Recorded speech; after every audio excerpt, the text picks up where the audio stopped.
У многих народов человек отображался в подобии Божие в виде треугольника.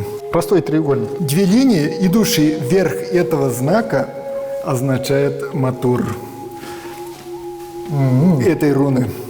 Матур. То есть как бы продолжение. То есть молодец, храбрец.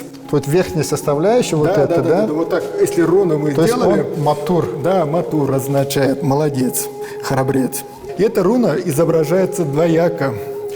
У этой руны еще второе значение. Руна еще есть мул.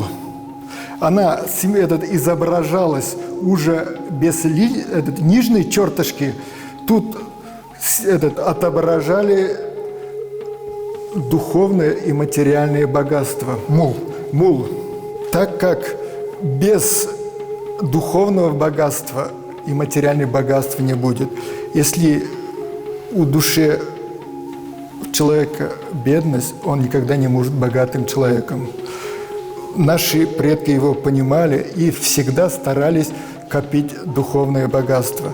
Они всегда идут параллельно, и символы руна это полностью отображает. На сегодня, получается, эту руну повернули наоборот, и стала она в виде кириллицы.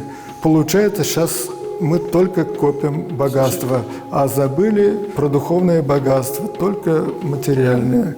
Поэтому чуть-чуть культура народа хромает у нас.